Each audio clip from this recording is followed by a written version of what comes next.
Greetings! My goal today is to teach you something about gardening, and this is the Gardening Homesteading Skills Global Gardening Collaboration. The daisies are just about in full bloom. They're so pretty. They're kind of in the shadow right now. Got a little bit of a breeze. I harvested some of the yarrow and I deadheaded roses. When you deadhead roses, take them down to a leaf of 5 if you can.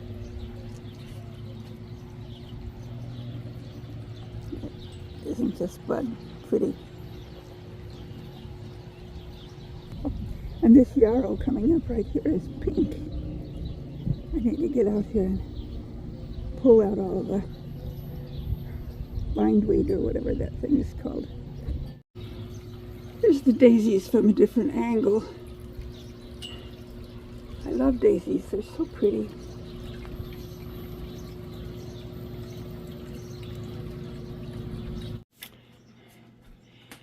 Here's the yarrow that I picked.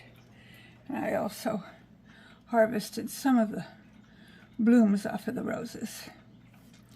Oh, and I dehydrated a bunch of orange and grapefruits, mostly grapefruits that I had.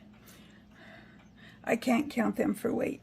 They came from the well, they didn't come directly from the grocery store. They came from the grocery store via my neighbor who gave them to me. But the yarrow, I'm going to hang up with my other yarrow over here. This is probably just about dry. The cat will not be granting an audience today.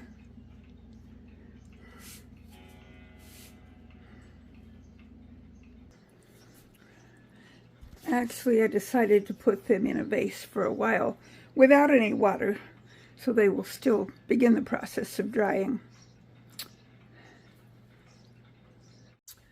So I thought I'd mention a little bit about yarrow. It is popular in European folk medicine. It contains flavonoids, whoa, you almost fell over. I bumped you. Okay, where was I? Oh, what yarrow contains. Flavonoids, plant-based chemicals that increase saliva and stomach acid to help improve digestion. And it can also be used to relax smooth muscle in the intestine and uterus. It can relieve stomach and menstrual cramps. Let's find out a little bit more. There are many benefits and many uses of yarrow. It is a healing herb. Aside from it being pretty out in your yard or in your landscape or your garden, it has a long history of medicinal use.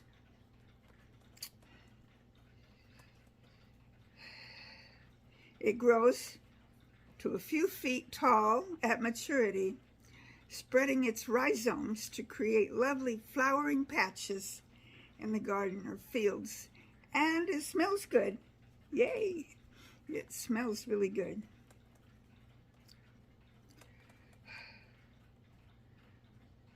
There are many different kinds of yarrow. It's in the Achillea genus. There are wild natives and several stunning ornamental cultivars in a wide range of colors, including pale pink, purple, red, white, and yellow. It boasts a long list of cultural, medicinal, and garden uses. It's truly an incredible plant. Yarrow Yarrow is native to temperate regions in the northern hemisphere, in North America, Europe, and Asia. And this magical herb has been used medicinally for thousands of years in many cultures around the world. The Latin name Achillea comes from the mythical Greek warrior Achilles, who is said to have used this plant to heal soldiers that were wounded in war. It was referred to in the classical period as Herba militaris. Not sure about my pronunciation there, because of its use in wound healing in the battlefield. In the Middle Ages, it was used as an ingredient in gruit, which was an herbal mixture used to flavor ale prior to the use of hops. And the flowers and leaves are still used in some types of bitters and liqueurs. In China, the stalks of yarrow plants were traditionally used to cast 1 Qing hexagrams. It's the ancient Chinese book of divination. So they were used for ceremonies too. It's considered to be, in North America, it's considered to be one of the sacred life medicines used by the Navajo, and also used traditionally by many Native American tribes throughout history. You can direct sow into the garden in early spring or transplant from a group of starts or cuttings after the danger of frost has passed.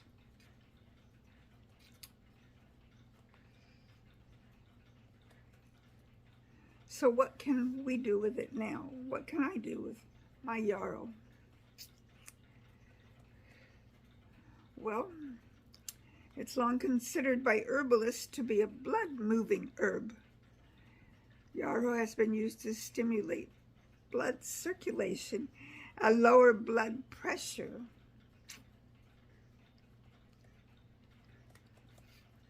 The site that I'm looking at is called the Gardener's Path, and there's lots of pretty pictures on it of different kinds of yarrow. Because of its styptic and antimicrobial properties, it is famously known for its ability to stop bleeding when applied directly to a wound, prevent infection, and aid blood circulation when taken internally. It's often used as a poultice, a wash, a soak, or a salve to relieve pain and to help heal wounds and injuries of various types. It can be beneficial in alleviating tummy complaints, symptoms of cold and flu, and used to heal hemorrhoids. I didn't know that about yarrow. It can ease menstrual discomfort and postpartum bleeding and reduce inflammation in the gums. That's good to know also. Next time you have a toothache, try chewing on a yarrow leaf. Its analgesic properties can help to numb the affected area. So, how can we use it at home? Harvest the flower clusters when the plants are in full bloom, cutting the top third of the plant, just above a leaf node. The leaves and the flowers can be steeped in boiling water to make tea, and are best used fresh if they're applied as a poultice for treating minor wounds. You can dry the foliage and the flowers using a dehydrator, or spread or hang them to air dry. Place them in an oven on the warm setting.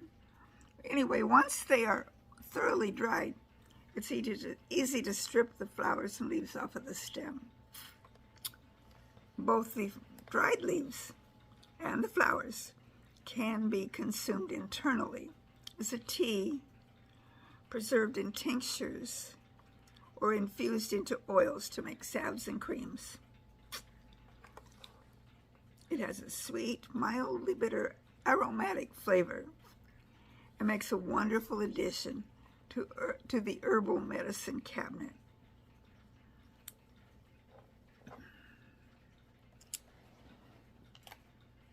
Making an infused oil is easy.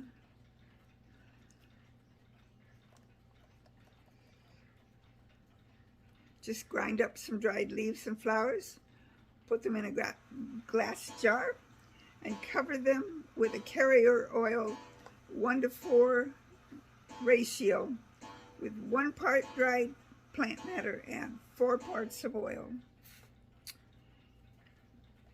Probably best to use cold pressed extra virgin olive oil because it's affordable and easy to find. But you can use any kind of high quality neutral carrier oil that you prefer. Seal the jar tightly with a lid and set it in a dark place for a few weeks, shaking it daily to agitate the mixture. You can also choose to leave the oil in the jar in the sun. I said that wrong. You can choose to leave the jar in the sun to heat the infused oil for the first few days, but then be sure to move it to a cool, dark location for the remainder of the infusing time. After 4 to 6 weeks, strain the oil and use it as is, or try melting in some beeswax and essential oils to make some herbal salve. And this can be stored in tins or jars in a cool, dark place. I made a video a couple years ago, maybe might even be 3 years, 2 or 3 years ago, about how to do that with calendula blossoms. And I made a salve, which I gave away as gifts, and I had compliments about how the salve helped with various skin things. You can also make a tincture and do the same as above, except when you put them in a glass jar, instead of putting oil in there, you use alcohol, an 80 proof or higher alcohol, and leave it to infuse for 6 to 8 weeks in a cool, dark place. Then strain and put a label in a labeled dropper bottle. And it can be used as a mosquito repellent. Always make sure to test it on a small area of your skin, though, to make sure that you're not sensitive to it.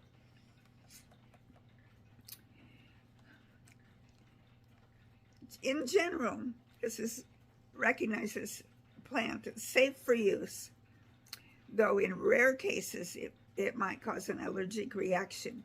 So if you are sensitive to plants in the aster family, you should probably be careful with it. It should also be used with caution if you're pregnant or if you're taking any prescription medication.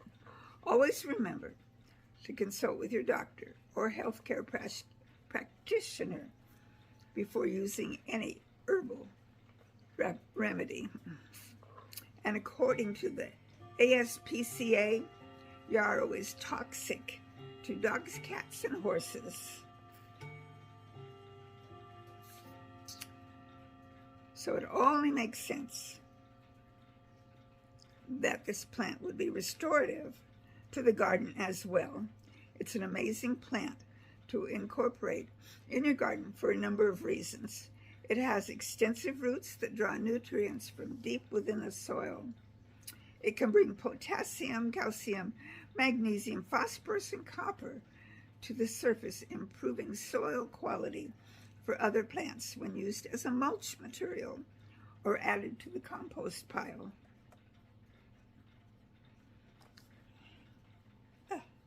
My nose itches. Some gardeners also use yarrow instead of comfrey to make tea fertilizer to apply as a soil conditioner. And because it's drought tolerant, it can grow in dry, poor soils. And it's useful for combating erosion if you've got an area that where the soil wants to go away. Sometimes it's used as a drought-tolerant lawn replacement for xeriscaping. And that is not all. The beautiful flowers attract beneficial insects, such as predatory wasps, which eat common garden pests and pollinate other plants.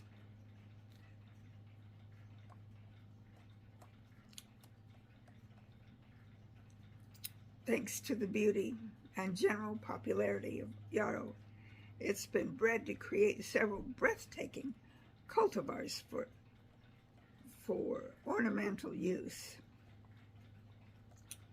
It adds interest to perennial borders, and the flowers make a delightful addition to cut flower arrangements. I have an arrangement using some dried yarrow flowers from last year, and the dried arrangement is pretty. And don't forget to plant some of the traditional white-flowered variety. I've heard other people say that when you're making all those medicinal things, that the white ones, the traditional common ones, are a bit stronger medicinally than the colored ones. So they're available at, well, practically anywhere where you can buy seeds. Places like True Leaf Market or Eden Gardens, Baker Creek. I'm sure, I haven't looked on M.I. Gardener, but I bet he has them too. Let's see, where else have I, there's lots of other places that sell them. So when you're ready to add some to your garden, they should be easy to find. So whether you're growing it for medicinal value, to benefit your garden, for beautiful flowers, or a combination of all of these things, Yarrow is a truly miraculous plant that you don't want to miss out on. So that was fun to bring you that little tidbit of knowledge today, and I hope that you have some yarrow growing in your garden. I still have more out there that I can harvest, but I like looking at it as it's growing out there too, so I'm going to harvest a little bit at a time, and hopefully it will produce for me all summer. Yeah. Honestly, I haven't tried yarrow tea yet, so I'm going to make myself some yarrow tea, and I'm sure I'll like it because I really haven't found much of any kind of tea that I don't like. I'm a coffee drinker, so don't get me wrong. I like my coffee, but I like tea too.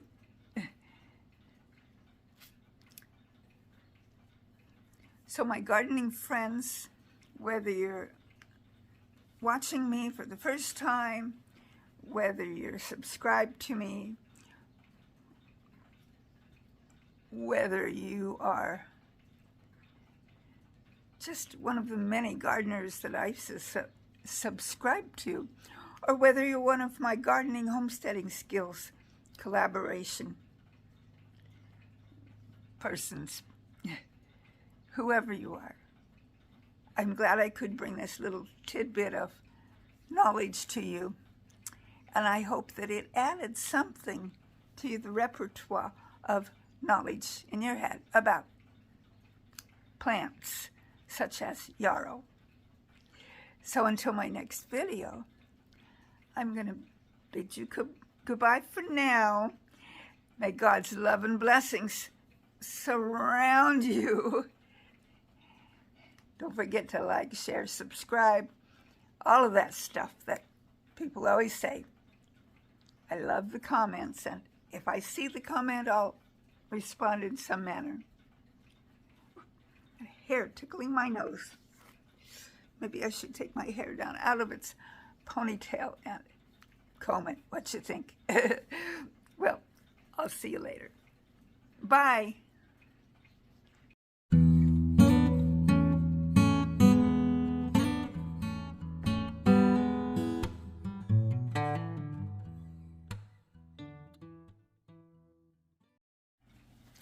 P.S. I went to the doctor yesterday, if you've been following along. They changed my medication again on my feet, on my legs. And they changed how they're wrapped up. Let me show you. So instead of wrapping all the way around my leg, we just have a thing here. And then the bandage that went over the top, it didn't want to stick to my leg, so we've got tape around it. You can see here how this is more of what it should have looked like, but it wasn't sticking to my leg. So we have 3 places that are, this is the biggest one, and this is the smallest one. They're getting smaller, they're getting better. I thank you for your prayers, your continued prayers. Well, again, see you later.